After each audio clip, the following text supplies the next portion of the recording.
Hello and welcome back to UnHerd. So how does a Catholic American professor born in St. Louis, Missouri, end up working for the Prime Minister of Hungary, coordinating foreign policy? As Viktor Orban is due to meet former and perhaps future President Trump in Florida next week, I am delighted to be joined here in our London studio by Gladden Pappin, a leader of the post-liberal movement in American conservatism that finds inspiration in Viktor Orban. So much so, in fact, that Gladden is now president of the Hungarian Institute of International Affairs, funded by the Orbán administration, and he lives in Budapest. So we're going to try to understand why some American conservatives are so excited about Viktor Orban and what this might mean for a future Trump administration. Welcome, Gladden. Good to be here, Freddie. Let me just kick off with that broad question so you can introduce it. Why have you moved to Budapest, and why do you like Viktor Orban? Well, I first visited Budapest at the end of 2020. It was right in the middle of the COVID pandemic, and Trump had either just lost the election or was in the multi-month process of losing the election. And I think that was an important time for American conservatives, and they began at that point to open up a little bit since, well, when Trump was in power, he was the exclusive focus. But after he was out of power, well, it looks like actually over there in Europe, there are a couple of conservative governmental structures that are working. The Polish government was a conservative government at that time, and Hungary was and still is. So I was very interested in trying to figure out what makes those governments tick. What are they doing? What is their governing vision? And I found when I went over there that Hungary had a very particular governing vision, trying to promote conservative values and to make the already conservative Hungarian society be able to survive and thrive. So in a sense, you're looking for inspiration, and these, you hope, are ideas that can be transported back to the US. Is that fair? Well, I think that it's important to have that kind of transatlantic exchange among conservatives. And, whenever we're looking at a conservative government that has managed to last for a long time in spite of all the pressure that's been put upon it, maybe there's something there that can be learned from. And for me, the problem that American conservatives have always had is that it's not clearly a governing program. So the message coming out of the American right is often more of an anti-government one. So it's, how do we reduce our taxes, reduce red tape, get government out of the way of our lives? And absolutely, there are elements of the American system that the right was pushing against where that mindset was important. But what can we do to take the next step? What can we do? What is our advertisement when conservatives are in power? What are they delivering from people? And how are they doing it in a conservative way that promotes conservative values? And I think that's something where we can actually learn from Hungary. So that is the key phrase, isn't it? Because we've sort of fallen already into the heart of the matter, I feel like. Good, yeah. Promote conservative values. That's the argument, isn't it? That's the distinction between so-called post-liberal conservatives such as yourself and, I guess, Viktor Orban. I think he described himself as illiberal on at least one occasion, and what you would see as mainstream conservatives. Let's just try to elucidate what that distinction really is for our viewers and listeners. So a mainstream conservative, you would say, is still basically a liberal in that they believe in small government and that the big questions of life government should stay out of to a certain degree, whilst you think the government should have a larger role actually promoting a particular vision of the good life. Is that a fair summary? Or I think it's heading in the right direction. I mean, I would say something like it's about how we look at political society itself. Like, what is the thing that political society is aiming at? And that includes all of society, includes government as well. Can we say that, for example, we're trying to promote a family-friendly society? If that's our goal, what are the methods through which we can do that? So the government then chooses a vision of the good life, or it has to have a coherent project of what the good virtues should be in society, and then use the instruments of the state to try and bring that about. A more activist government with a more clearer kind of vision. Is that roughly where we're headed? If you phrase it as like a government should pick what values it wants and it should pursue them, that's somehow not quite capturing what I'm trying to suggest, which is that there are values that are essential parts of human society. And so it's not about, we should live in a world where governments arbitrarily pick values and pursue them. These are essential things. We all know, for example, that having strong and robust family life is an important part of continuing any society. Having a strong national identity is, and many other things like that. So for me, it's not just about, government should pick values and implement them or something like that. These are really of the essence of human society and the essence of the fabric of a political society. But there will be people who disagree with them, right? Even in Hungary, dare I say it? Absolutely, I think so. Yes. So they're not quite universal, in that some people think that they are misguided. Nationalism, for example, a lot of people think that is a dangerous idea and should be downplayed, if anything. And I suppose a lot of people would reject the idea that government should be involved in how people form families or promotion of marriage or decisions like that, which I guess probably a majority, at least in this country, would think should be more personal decisions that the government has no involvement in. Of course, people can disagree, and there are different countries and different mindsets and different ways of government. So for me, the Hungarian approach is less focused on the I or the individual alone, but it is a kind of common project of the Hungarian nation. It's a common project of those people who vote for Viktor Orban. I guess it's not the common project of the people who don't. Actually, there's a constitution, and the constitution is articulated as an expression of what the Hungarian nation seeks to do. And it's in the constitution that we're trying to protect the family. So actually, when it comes to Hungary, the issue of the family is actually not a political issue. It's a fundamental part of the constitution. So the Hungarian people, through their constitutional process, selected and decided to enshrine in the constitution the nature of the family and the idea of support for it. Of course, beyond that, how that's done can be the result of the democratic process. Just to conclude on this slightly more, 30,000-foot philosophical section, how would you summarize your beef with liberalism? What is it that you think liberalism in the technical, classical sense gets wrong? Well, I think fundamentally it's looking at the essence of human society in the wrong way. I'm an Aristotelian, so I think that human beings act for a particular reason and have a particular aim when they do so. And when they form political societies, inevitably they start to pursue something as a definite end. So I think what we've seen in liberalism is that it tried to create a society where we wouldn't talk about the end purpose or goal, that we would give everyone equal freedoms to pursue their own vision of the good, and that would lead to some people engaging in sort of experiments in liberal lifestyles, and other people being more traditional. And the fact is that this also affects the way that people think about the goal or purpose. People have come to think of the liberal individualist person as the goal they're trying to create. It is actually a substantive goal. We're trying to create the person who is unbound from their community, freed from their traditions, able to invent everything for themselves. And this is a substantive goal, actually, but we're not able to talk about it clearly. We're not able to discuss whether that's the type of person, the type of society that we want to promote. So in some sense, all societies are Aristotelian in the sense, I'm sorry to speak at the 30,000-foot level, but all societies are pursuing some substantive good.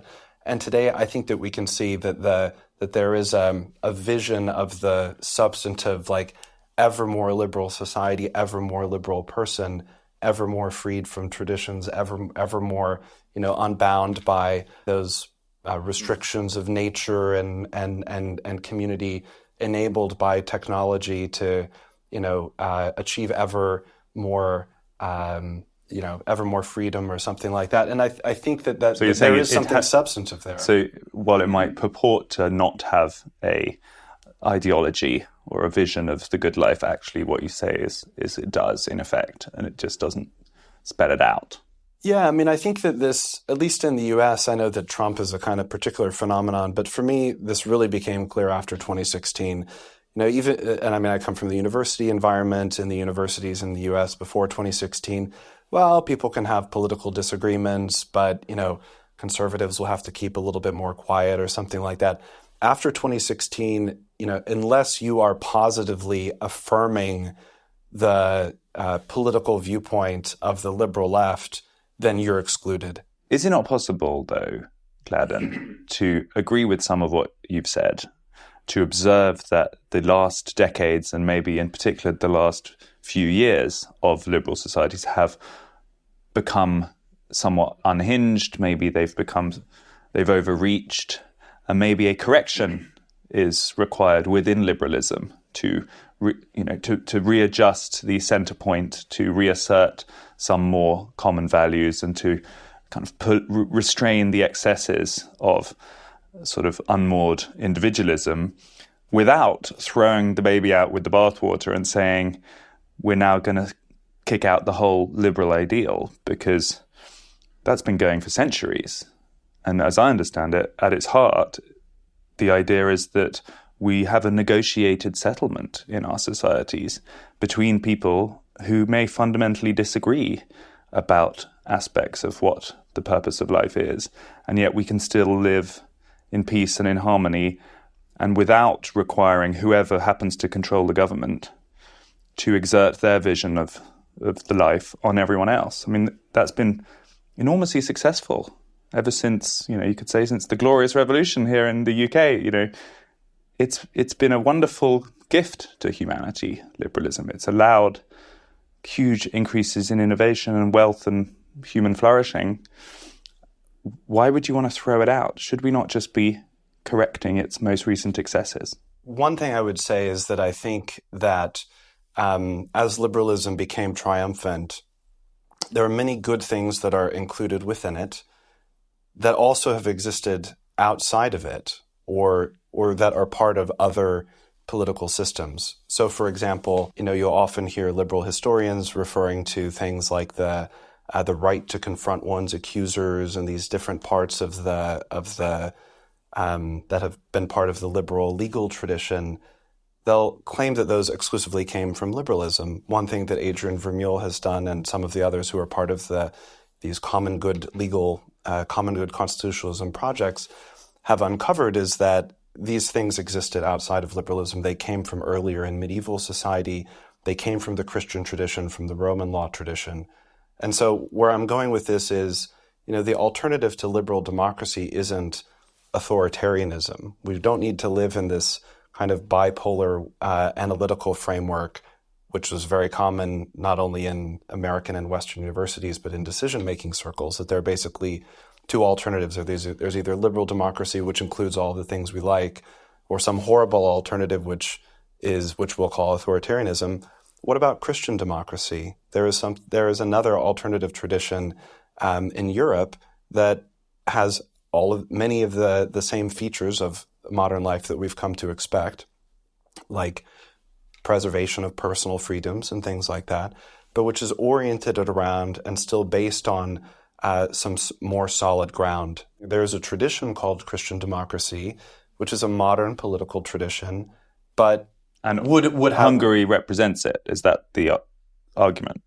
Yes, it's clearly part of the Christian democratic tradition.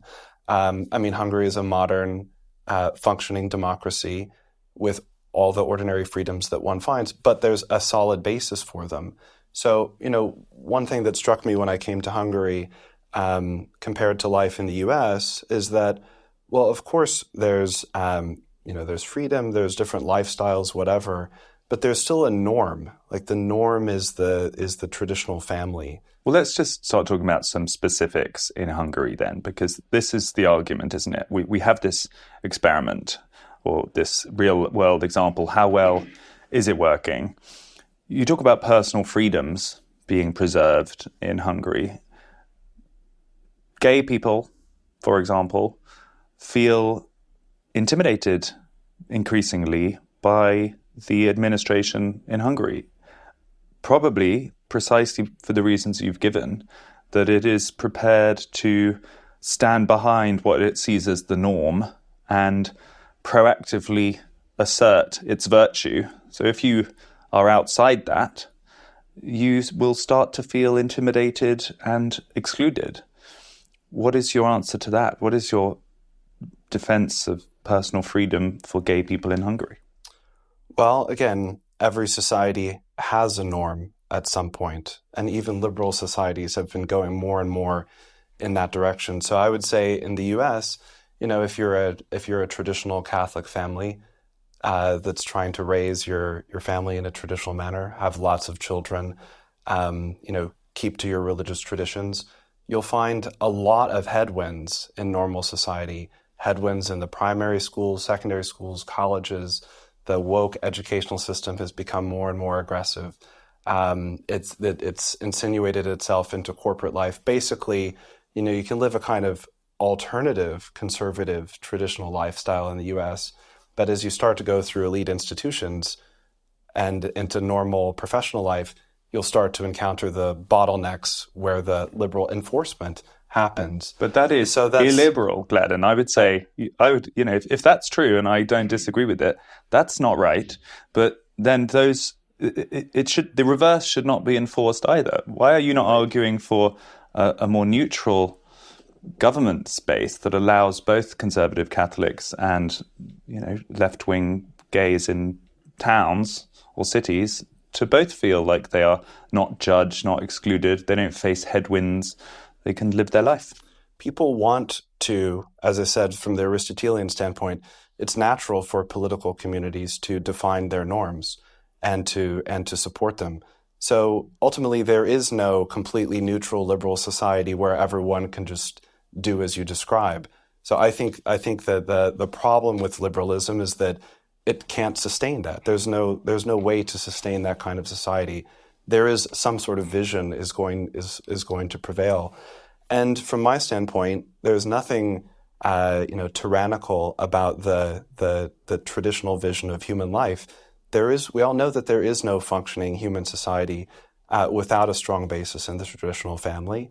And so it's normal for that to be defined and supported. Why is it that when politicians and governments start talking about family values and explicitly go into that kind of formative moral terrain, there are always sexual scandals inside that government that show a very different form of lifestyle? In the Hungarian example we had a few years ago, there was a Hungarian MEP, a member of Orbán's party, who was then had to leave some kind of gay orgy in Brussels when he was out in the European Union. We then had, most recently, the president has had to step down over a scandal to do with exonerating someone who was exposing a paedophile ring. And that has caused a huge scandal inside Hungary. And again, I don't know the details of it. I'm not expecting you to go into the details of that. But the broader point is certainly true, which is that conservative politicians who preach family values, all too often they're shown not to be living by them. What do you say to that? Well, I mean, I'm not sure that that's actually true I'm not sure that there's a cause and effect there. To me, society is constituted out of human beings who are frail and who make mistakes, both in their personal lives and in their decision-making. And that's going to be an inevitable part of any political society. So there's not going to be a scandal-free society, least of all, say, the Catholic Church, which is even more explicitly founded on, a traditional notion of family values, morality. Even that institution has human members which, made catastrophic errors in many ways in recent decades. But the question is, how does a political society respond to that? I think overall what we would see in the case of Hungary is that there's quite a rapid response to political scandals. I don't know, my feeling, this is kind of this may be a little bit apples and oranges, but my feeling when I look at the American political elite is that there's never any accountability for bad decision making. It may not be that the one causes the other, but it shows the danger of having a explicitly moralistic government project populated by most likely very flawed human beings who probably aren't living up to those high virtues. I mean, that, I think, is more the point, that these kind of scandals show the risk, don't they, of having a government that strays into the territory that we in Western liberal democracies would normally associate with the church, which is a kind of moral didacticism. Do we really want politicians to be preaching to us when we don't think they're moral arbiters? I mean, I don't see a moral didacticism in the Hungarian governmental approach, actually. So I think, that's what you've just been telling me about. No, I think this is how you see it, perhaps. But again, the post-liberal viewpoint is that every government is in favor of something. So, like when you were just articulating that, I was thinking like, okay, well, a government supports free trade. That's a substantive goal, and maybe members of the liberal internationalist government that's supporting free trade will, make a mistake in their application of the ideas, and there will be some scandal that results. Like, to me, that's exactly the same as there being a scandal around the goal of any government. Of course, that's pretty natural and it happens. I don't think that there's something unique or that one can differentiate here. In the U.S. a couple of years ago, the Biden administration proposed that there be a suspension on student loan repayments. This was, I think it originated during COVID or something like that, but a suspension on student loan repayments. And there was a political battle about this. I think the Republicans' response was something like, why should we spoil these college students who maybe they took on too much debt? They should have worked harder. This is a bad use of the state. So there's like one kind of political way of thinking there. In the Hungarian case, there is a benefit tied to the remission of student loan debt for young women who have children. And the idea behind this is, well, if you're a young person and you want to have a child, you're probably, you make some financial considerations. And if you're heavily burdened by debt, you won't choose to do that. So there is a suspension of the student loan repayment in the case of a Hungarian woman who's graduated from university. She has her child. Her student loan payment is suspended for 3 years. If she has a second child, the remaining debt is cut in half. Right, so for the young Hungarian woman who does not have a child is still paying her student loan repayments, while friends of hers who have had a child are not. And she may well feel like there is a moral didacticism coming from the government because they are literally paying her friends to make certain family choices. And she feels perhaps that she's penalized for not making them. I find it a little bit strange to call the promotion of family formation didacticism. Like, people want to have families. They want to get married. Like, it's a part of human nature. And in the US, for example, people are burdened by excessively high levels of student debt. So why not help them in that case? And so if the desire to get married and have children is fundamental to human nature, would the Orbán government's protection and promotion of that extend to gay people who would want to get married and form families? Well, again, in the Hungarian constitution, marriage is defined as between a man and a woman. So there is a civil union arrangement available for same-sex couples where they can avail themselves of some standard legal protections and make inheritances and things like that. But the definition of the family is preserved in the Constitution as being between a man and a woman. The father is a man, the mother is a woman, and furthermore, in the Hungarian Constitution, it's noted that every child has a right to be raised according to their biological sex at birth. So it's not quite human nature then. It's not quite all of humanity that is brought into this.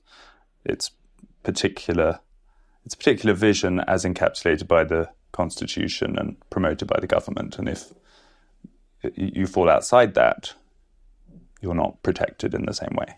Well, marriage, according to nature, is between a man and a woman. So this is, and then until a few years ago, this wasn't really debated.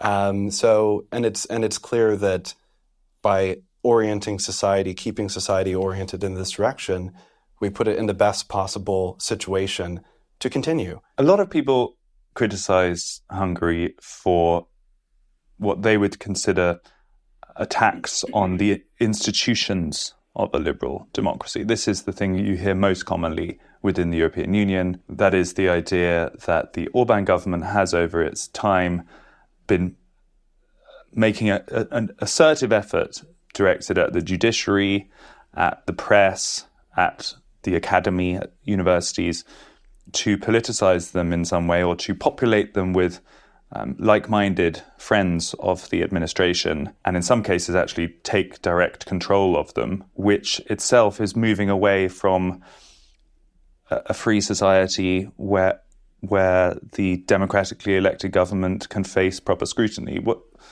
What's your response to that? When I think of a kind of frozen media environment where conservative voices are systematically excluded from public spaces, where open discussion of everyday politics is becoming more and more difficult, I tend to think of the United States. Most elite newspapers have only one opinion that's exhibited within them, and it basically doesn't change. Like the entire American elite newspaper and media system more or less moves as a unit and expresses very little disagreement, and those who do disagree, like Tucker Carlson, for example, are eventually squeezed out. So I always find the discussion a little bit strange and surreal. In the case of Hungary, there's a very particular sequence of events in the post-communist era that define what Hungary has chosen to do over the last 14 years. Basically, what happened in the 1990s in a lot of post-communist Central and Eastern European states is that a lot of the state assets were auctioned off to Western buyers. So this was particularly the case in the media, for example. This is not only the case in Hungary, but in a lot of other Central and Eastern European countries as well. So I think when the Fidesz government came to power in 2010, something like 80% of the media was owned by German companies. And when I try to talk about this with my American friends, I point out, can you put yourself in the mindset where 80% of the American media is owned by foreign governments, or by members of foreign countries? It would be a bit strange. So what's happened in Hungary in the last few years is just that there's been a beginning of a rebalancing. So there's now a stronger Hungarian-owned media where Hungarian people can express themselves through companies and government-owned in some cases, or government-supported. I mean, there's a wide variety of different media in Hungary, and there are pro-government, anti-government media and media channels. That's pretty common in most Central and Eastern European countries. And again, because of the character of the post-Soviet societies, that's kind of how the media in those countries work. Is it the strategy of the Orbán government, as he was talking about at CPAC a couple of years ago, to explicitly fill the judiciary, the media, and the universities, those kind of sometimes thought of as neutral? One would, in theory, hope that they might be institutions within a democracy that are there to hold the government to account, to explicitly fill them with more friendly people so that his vision can be better enacted. Is that the strategy? Because that feels like that's what he was saying 2 years ago at CPAC, and it feels like there are lots of people in the US who've taken inspiration from that and are trying to do the same in the US. I would separate out the judiciary from the rest of this, as I think that's a particular topic. But if we can take things that are funded by and organized by the state, such as state-funded educational institutions, in the U.S., it's become obvious that Republican states are not exercising control over the state-funded universities. Why not? These are not neutral institutions at all. They're not just independent organizations that are holding the government to account. In the U.S., the university system has become a kind of weapon of the liberal left. And why are state governments in the U.S. pouring money into it with no accountability to the democratic sentiment, to the sentiment of the people? So these institutions are not reflecting democracy and holding the government to account. Quite the opposite. They're unaccountable institutions now. They've become unaccountable institutions. Educational institutions are what I'm talking about.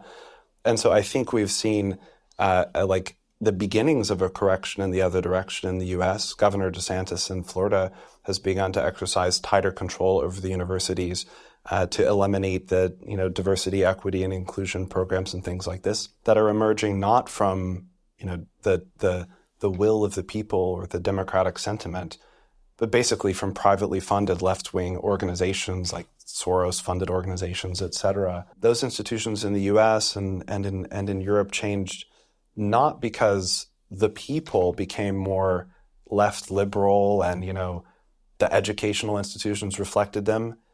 They were basically hijacked by liberal people, institutions, funding, et cetera. So the solution is to hijack them back from conservatives. The solution is to have government reflect what people actually want, and for that to be reflected in the institutions the government shapes, which includes... What people actually want is conservative values. They do in Florida and Texas, but of course I'm not telling the people of New York what to do. I mean, it's important for this to have a democratic basis, and it's going to be different in different countries. So this is not like this is not the articulation of a plan that should be forced or something like that. Rather, if as a conservative, I believe that conservative values are natural to people, that by instinct and by nature, people want them and people will support them. So are you not, I guess, worried about freedom as a value, and in fact a conservative value, being sidelined or sacrificed in this new approach that you are championing? Because people like Roger Scruton, a hero of many people in your movement, in fact, the Roger Scruton cafes are thriving in Budapest, I believe. He himself was a devout proponent of a free society as opposed to the Soviet bloc. And the worry I think that some people will have is that, for example, knowing that the judiciary will be unconnected to the political government is an essential part of a free society, knowing that a free press exists and is not lent on or sponsored by the person who is politically in charge, knowing that even if they might be of a particular mindset, left or right, universities are not tied to the state. These are quite fundamental aspects of living in a free society that I think people like Roger Scruton and conservatives of his ilk would really defend. And my challenge to you is that value, freedom, not being sidelined here. What is a free society in this understanding? And please tell me exactly where is it found in the West today, according to the vision that you have in mind. I think when we come to Hungary, freedom means not being dominated by outside powers. So again, from the standpoint of the media, does it make sense for the Hungarian media to be mostly controlled by a foreign country when they come to power in 2010? Probably not. That's a type of freedom, or a type of lack of freedom. The same thing, by the way, was the case in Poland, where most of the regional newspapers, until the Law and Justice government made some changes, were owned by foreign companies as well. Actually, we've seen a strange evolution of liberalism, I think, where it's become much more assertive. And so I think, and part of the point that I'm making is that the alternatives that you're suggesting, or the alternatives through which you're analyzing the world, I think don't really map onto it anymore. So if we look at the new Polish government under Donald Tusk, they have been more aggressive and more assertive with the media than the supposedly authoritarian conservative Law and Justice government. Where is liberalism? It's evolved. It's natural for governments to be more assertive and to carry out a view. And my point is, the liberal view has become very, very substantive.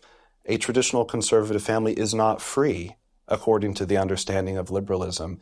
You're only free if you demonstrate it, if you prove it, if you live a liberal lifestyle. This became the vision in the 1990s. Like, we're going to have the jet set, international elite who hop around the world. Borders matter less and less. Where things are made doesn't matter. Like, all these things became not simply elements of neutrality, but like something that had to be pursued. So I think it is important to say, and this is why I was talking about Christian democracy, that the alternatives are not the liberal society as you envision it, and an authoritarian society on the other hand, where freedoms are oppressed and things like that. It is very important to follow constitutional and legal norms.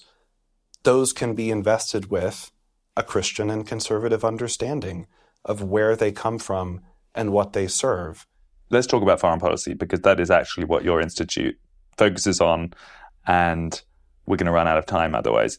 Where should Hungary sit in relation to the Russia-NATO standoff that is currently happening in Ukraine? It feels like at the start, Orbán was very full-throated in his wish to support Ukraine in repelling the Russian invasion. Over the past 2 years, that has softened somewhat. Where does he stand now? Where should Hungary sit? Well, let's be clear. There's not a Russia-NATO standoff. Russia has invaded Ukraine, and that's our neighboring country.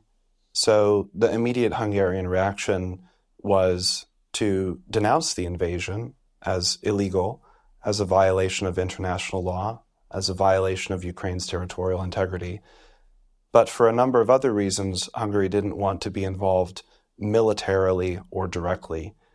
In spite of a lot of international expectation that Hungary, having closed its doors to migration in 2015, would do the same to refugees, actually more than 1 million, something like 1.5 million Ukrainian refugees were welcomed into Hungary in the days after the invasion. So this was a disruption of the peace of the neighborhood. This is something that no one in Hungary wanted. And I'd have to look at exactly what the opinion polls are in Hungary, but Vladimir Putin and Zelensky are neither of them popular with the ordinary Hungarian people. Hungary wants to stay out of the conflict because it sees nothing that can be gained through its involvement. The theory of the war from the Western side was, this is a conflict where all the West needs to do is supply arms and supply technology, and Ukraine will be able to take care of the rest, and when. I would hope that that is the case. I would have hoped that that was the case. But I was skeptical myself that that would work, and I worried at the beginning that what the West was committing itself to was a stepwise series of interventions, none of which would be sufficient on their own. Myself, just speaking for myself, I'm a kind of all-or-nothing guy when it comes to war. Like, the U.S. hasn't declared war in a long time. Throughout most of my life, it's been little intervention here, a little intervention there, increasing escalation. And I feared that the same thing would happen in Ukraine and that the result would be the same as it has been in other U.S. interventions. So I think Hungary's caution, although it was very unpopular at the time and received a lot of criticism, Hungary was thought to be kind of pouring cold water on a good effort. Well, we're a realist country. We call things how we see it. We were very nervous that things would end or start to go in the direction that they now have. And unfortunately, I think we were proven right. What outcome does the Hungarian government now want to see? What is the realistic outcome, which I guess whether they want it or not, they now want to accept in Ukraine? Well, the position actually hasn't changed since the beginning, which is that we have nothing else to call for other than an immediate ceasefire. So that was our opinion on day one of the war, or day two, and it's our opinion today that as quickly as we can come to some sort of negotiating table, as painful as that may be, as difficult as it may be, that is the only solution, because it's evident that there is not going to be a solution on the battlefield. Maybe there could have been in some alternative world if the West had wanted to escalate things toward World War III or something like that and have a full-scale invasion on behalf of Ukraine. I don't know. But from our standpoint, and analyzing the likely scenarios, the will of the West, the situation, we concluded at the beginning that a ceasefire was necessary, and I have nothing else to offer myself, not being an analyst of all the possible scenarios that it could lead to, other than that. And I think that that's becoming more and more widely recognized. What do you think will now happen? I mean, if a ceasefire is the likely sort of medium-term endpoint, it then becomes what, just like a frozen conflict, no formal change of borders, but in effect, eastern Ukraine continues to be part of Russia, and that's the way it stays for a number of years until anyone cares to reopen it? I mean, it seems so, but again, I think one won't know until some negotiation or discussion actually begins. So for myself, I would prefer not to speculate. There is a larger global issue here. Immediately after the invasion of Ukraine, the response from the West was to begin a process of decoupling from Russia, from more broadly decoupling from the East. But it occurred to me then that the mindset that the West had in the 1990s and early 2000s, where spreading Western commerce all over the world, spreading Western brands all over the world, would eventually lead to liberal democracy taking hold elsewhere. It seemed that after the beginning of the Russian invasion, that expectation and that mindset is over. No one in the West seems to have this confidence anymore that they can transform the world into a realm for liberal democracy. Do you welcome that shift? Do you think that is better for the world and better for Hungary? Well, it's important that each power calculate its decisions on the international stage with the correct understanding of what's happening. So we could say that whether we like it or not, the expectations that the West formed in the 90s and early 2000s were wrong. And so we need to somehow update them and decide what we should do accordingly. So I think it's not really a matter of like what my ideal vision of the globe should look like. But it's important. Everyone has a normative idea of what we're headed towards, right? Yes, but there's also a political scale on which things naturally operate, which isn't global but national.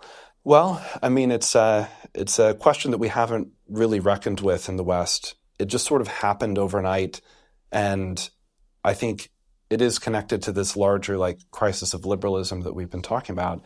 And for me, again, it's just that it happened rapidly and no one discussed it. We thought of the internet as something that was going to bring the whole world together. And then on day 2 of the conflict, well, we need to separate off the Western internet from the Russian one and the Chinese one, et cetera, et cetera. But I think that, the maturation that has to happen here in the West is that, there are many good things that have come, as we discussed earlier, and I don't deny, that are part of the liberal democratic regimes. But clearly, prosperity is being built by non-democratic regimes. I'm not happy about that. I'm in favor of democracy. But we have to recognize that it's happening, and we have to calculate accordingly. And at this point, the discussion in the West and the discussion in Europe is so frozen, it's hard to even to talk about that. So before we even come to conclusions about, how the West should be navigating a new multipolar world or whatever, we're having a hard time even discussing what it is. I don't mean you and me, but in general in the West. And what role do you think Hungary has to play in this new world order, if we're allowed to use that phrase?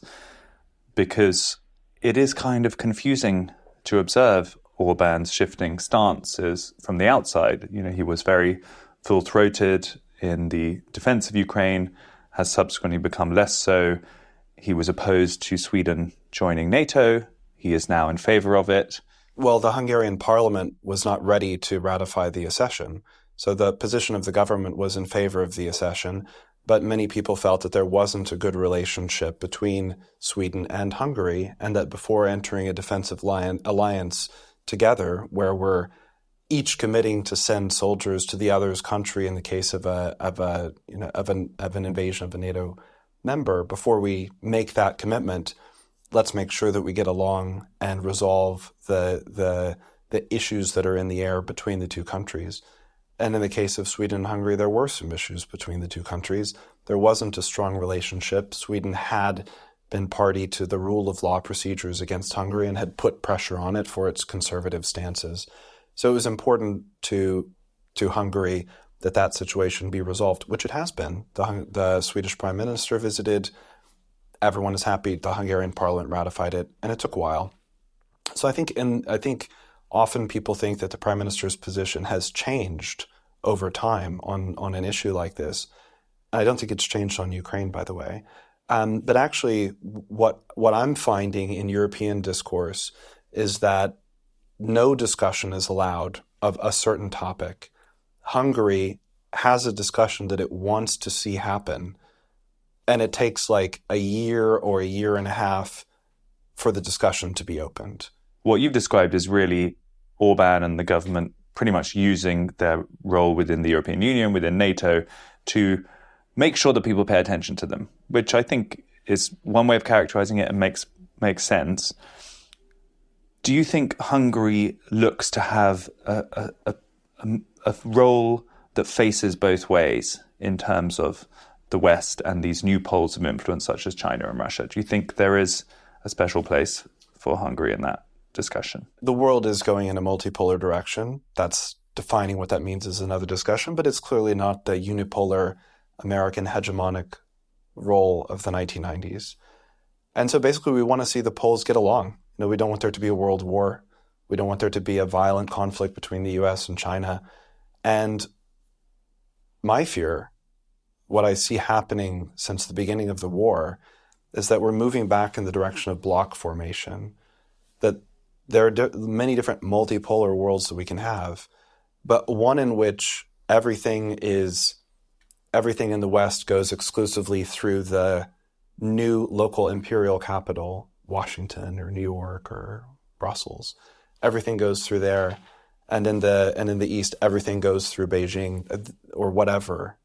If we have a divided multipolar world, it's going to be a much more conflict-prone world. It's going to be a much poorer world because we have a very interlinked global economy. So what's the alternative then? Well, I think there are many different types of international organization, and the goal should be to prevent them from congealing into blocks. Maybe I'm speaking in too abstract a manner, but Hungary is a member of the European Union. That's a certain type of organization. Hungary is a member of NATO. And will remain. Yes, and a member of NATO, that's a certain type of organization. And if we look around the world, this membership in different types of organizations is something that a lot of different powers are doing because it seems to be the direction that things are going. So Hungary has an Eastern opening policy. We're an observer member, for example, of the Organization of Turkic States. So we have a close historical connection tied to and participation in the Turkic world. That's not in conflict with the other forms of membership. Final question for you, Gladden. I've got to let you go in a moment.